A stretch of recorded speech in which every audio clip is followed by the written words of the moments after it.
Joining me on today's episode is our very own Dulce Sloan. What's going on, Dulce? Well, just out here staying black, staying gifted, staying blessed. Yeah, you look all of those things. Thank you so much. Nice to see you again. That's a nice color on you, by the way. Thank you. I think this was the theme. Yeah, it sort of matches mine. It's like the night and day version of like, like on like your phone how you can choose night mode, day mode.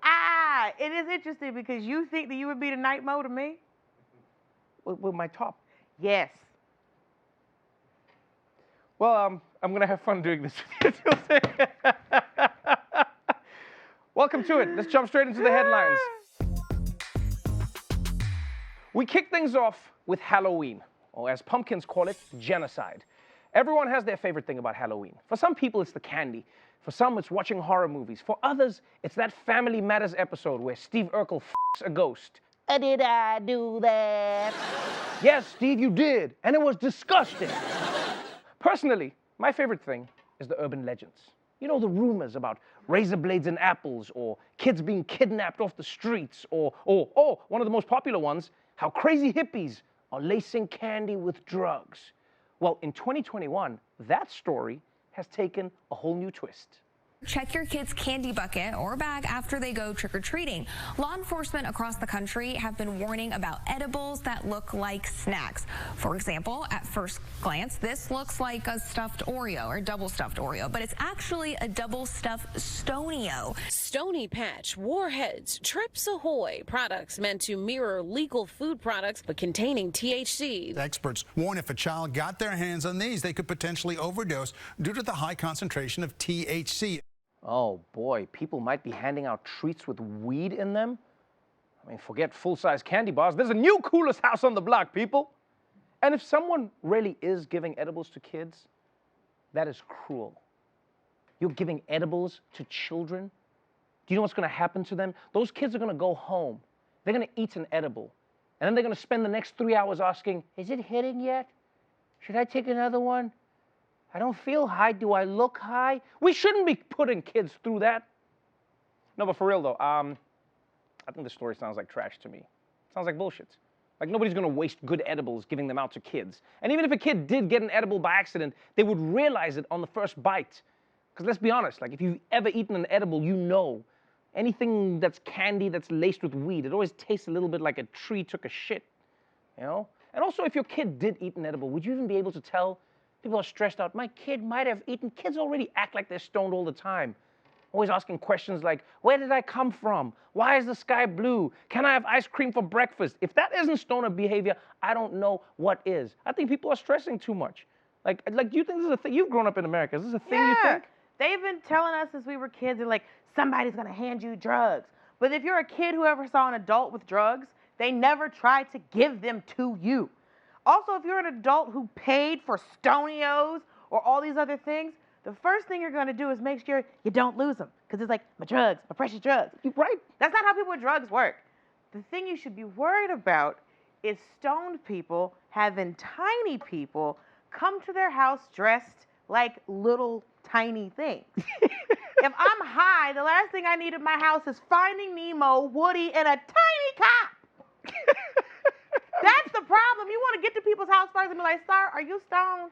Because I got 3 kids out here dressed like Alvin and the Chipmunks, and I don't need you flipping out. That's what you need to worry about is high people and kids in costumes, not them giving them their drugs. That's the real danger. Anyway, let's move on to our next story, which is about Congress. You know, it's what you get when you order your democracy off of wish.com. Now, it looks like Democrats are close to a breakthrough on the Build Back Better bill. And this is the legislation that would try to solve some of America's most pressing problems, from climate change to child poverty to getting Issa and Lawrence to make up their damn minds already. But doing that isn't cheap. And Democrats have been struggling to find a way to pay for it that Joe Manchin and Kyrsten Sinema both support. But now, they finally have an idea that everyone is on board for. Right? And that is requiring big corporations to pay a minimum tax of 15%, which means companies like Amazon would finally have to start paying federal taxes. And I know Amazon is going to complain about it, but 15% isn't even that much. I mean, these giant companies are going to be paying the same rate as the guy who hands out the shoes at the bowling alley. And I guarantee you, that guy doesn't have his own penis-shaped spaceship. And the thing about this plan that I find really interesting is that the taxes won't be on profits that the companies report to the IRS. No, it'll be on the profits that they report to shareholders. Because those are two very different numbers, you know? The thing they tell the IRS is not what they tell the shareholders. It's like how people talk about sex differently with their dates versus how they talk about it around their mom. Yeah, on a date, you're like, yeah, man, you know I do my thing, baby. Yeah, yeah, you better hold on for dear life, man. And then in front of your mom, you're like, I just haven't found time for sex. I've been spending too much time reading the Bible. Now, because of his previous positions, it might be surprising to hear that Joe Manchin is actually pro-raising taxes on corporations. But if his comments this morning are anything to go by, it looks like he's fully on board. Everybody in this country that has been blessed and prospered should pay a patriotic tax. There should be a 15% patriotic tax. People in the stratosphere, rather than trying to penalize them, we ought to be pleased that this country is able to produce the wealth. But with that, there's a patriotic duty that you should be paying something to this great country to give you the protection and the support and the opportunities. That's called a patriot. A patriotic tax will be nothing that we should be scorned about. It doesn't harm anybody. Ooh, a patriot tax. I see what you're doing, Joe Manchin, trying to appeal to national pride. And I get why you're doing it. Because a lot of people can be convinced to do things that they don't want to do if you just call it patriotic. Like most people don't want their rectums inspected for 3-ounce bottles of shampoo. But if you say it's part of the Patriot Act, then all of a sudden they'll be like, for this country, I will gladly spread my cheeks. And I don't know if this is going to convince corporations to be happy about having less money, but I do think Manchin is right. Paying taxes is patriotic. Part of loving your country is financially supporting your country. You can't say you love your child if you're sending all your money to some other kid who's in the Cayman Islands. Also, I love how Joe Manchin says it sort of sounds like a threat. He's like, it's patriotic, patriotic, and you pay your country to protect you because it would be a shame if something happens to your corporations. I don't know if corporations are going to like corporations beat every lawmaker in America. I don't know if they'll get them. Well, the IRS was the only government entity that could take down the mob. They got Al Capone, they got John Gotti. So it was like the FBI, the CIA, the DEA, the ATF. Nobody could get Al Capone. But then it's 1930-something. He's just like, my W-2s. And now he's in jail for like forever. So the IRS doesn't have like the gun power, but they can destroy your life because you didn't do enough deductions. So I never thought of it that way. The IRS is the most dangerous. Because I'd think it would be like FBI, DEA. When they're knocking on the door, FBI! Yeah, but then you're like, IRS. Right, because the whole point of doing crime and avoiding all paying all these taxes is to have the money. Right.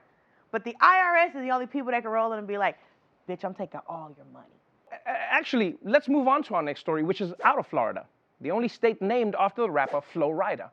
Last month, the governor appointed a brand new Surgeon General. And if you don't know what that is, the Surgeon General leads the other surgeons into battle, right? And no? What do you mean? They just set out health policy? Well, that's a bit misleading. Why would you put general? Oh, I'm the idiot? You need to choose better words. Now, since Florida has been hit so hard by COVID, you'd think its Surgeon General would be very aggressive about fighting it.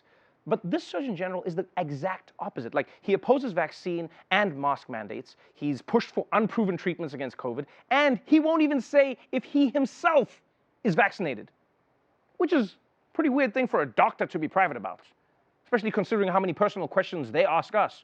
Are you sexually active? Do you take drugs? How many drinks do you have a week? I don't know. Whatever number sounds cool, but doesn't make me sound like an alcoholic.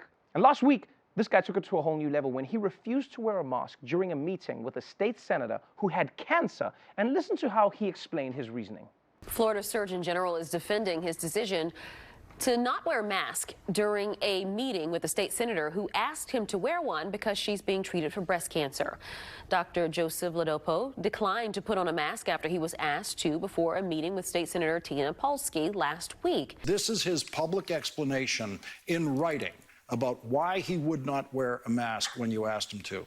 He said, "It is important to me to communicate clearly and effectively with people. I can't do that when half of my face is covered." Okay, I'm sorry, but if you didn't want to wear a mask, why did you become a doctor? I mean, that's one of the only jobs where you're constantly wearing a mask. I know you weren't doing surgeries from 6 feet away, just throwing kidneys into the patients like a game of cornhole. You've worn a mask. You talk with the other people in the surgery, like you do the thing. Scalpel, please, like scalpel.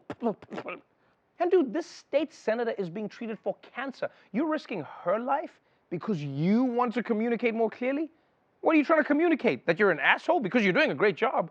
Like, when people say this, I don't even know what to make of it. I cannot communicate with you with a mask. I don't even understand the logic. If Darth Vader could communicate through his mask, you can communicate through a piece of paper. Luke, hold on, Luke, hold on. I can't breathe. I don't understand this rationale. I don't understand why this uncle won't put this damn mask on. I've been very confused about people like, I just can't, because he's worried about communicating clearly, but what he's going to communicate is germs and a virus to a woman who is being treated for cancer. He knows how that works. I just don't, okay, here's what I get with, whenever somebody says to me, I can't communicate without my mask, I go like, so you never made a phone call? No. No, because they go like, people need to see my mouth for me to communicate. So when you phone people, what happens? You've never been in a drive-through? Drive-thrus are a bad example, though. Those people are terrible. Many times I've gotten to a drive-thru, and then I ask them for things, and they just don't. I go, may I please? But also my accent. I'll say, can I please have a water? And they'll be like, you want a burger? I'm like, no, I said water. A burger?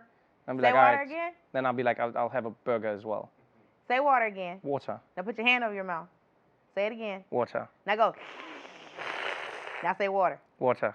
At the same time. Water. Burger. All right, let's move on to our final story. America has been through a tough couple of years, right? There was the pandemic, which is still going, the protests after George Floyd, the inflation that has started now, global supply shortages, and on top of all of that, Adele is dropping a new album. And we can't handle it, Adele. We're already a wreck, all right? So it's not surprising that people are turning to anything they can to help them deal with all the stress. Netflix, binge eating, tricking kids into getting high on Halloween. But check out one of the ways that people are coping that I definitely did not see coming. Cigarette sales on the rise for the first time in 2 decades. We haven't seen anything like this in 20 years. Smokeless tobacco, vaping sales also rose from 2019 to 2020. The thinking is during the pandemic, people kind of dealt with stress and boredom by picking up smoking or resuming smoking. Yeah, people, smoking is back.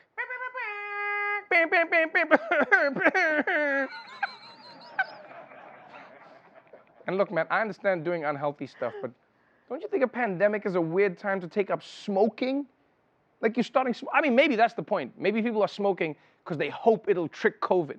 You know, like COVID will show up to their lungs and be like, wait, I must have been here already. Oh, all right, let's wrap it up, boys. But I guess this isn't surprising. Like in the last year, we learned that a huge percentage of Americans will do the opposite of what doctors say, right? Doctors are like, vaccines are safe. They're like, I'm not gonna take it. Cigarettes cause cancer. Pass me a Marlboro. Stick out your tongue and say, I'm gonna keep my mouth closed and say,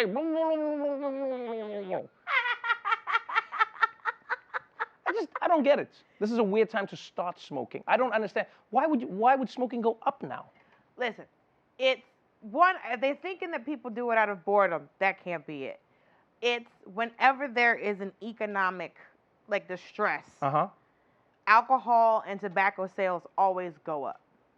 Like if you look like a trend, like whenever there's like a recession or like a bad economic time. But the smoking, I don't get. Because it's you get to the point where you're so, like, people have always been told that like smoking can be a stress reliever, right? Oh. So it's like, okay, I'm scared, I'm freaked out, and you just get to a certain point where you're just like, if it's gonna kill, let's see which one kills me first, right? Okay. So it is like a bit of a stress reliever. Also, a lot of people were home together, making people, practicing making people. So I think if we find out if the numbers of sexy time went up, some people don't want to have a cigarette after the sexy time. Wait, hold on. You're saying to me, people are smoking more because people are having sex more? That sounds right. You never seen somebody like having like a nice cigarette after some sexy times? You know, you've seen, I don't know if they do that where you from. They don't. That wasn't in movies. I've seen it in the movies. Yeah. People do that in real life. Sometimes. I mean, sometimes during. Sometimes this man's just like, he'll be done soon. If somebody started smoking while I was having sex with them, that would be the most demoralizing thing I could ever imagine. You haven't had very bad sex then with a man. Because sometimes you're like, oh, I can't see the TV. I wish I had a magazine. It was my birthday. Like, it's just sometimes you just have to just wait for it to be done. Well, there are some people who are going to watch this show and they're going to be like, she's not talking about me, Oh, right? he knows who I'm talking about. And he bet not. Yeah, you married now. Not you. The other. There could be some confusion. You know what? If you think I'm talking about you, DM me and I will be glad to tell you that you were trash. Trevor?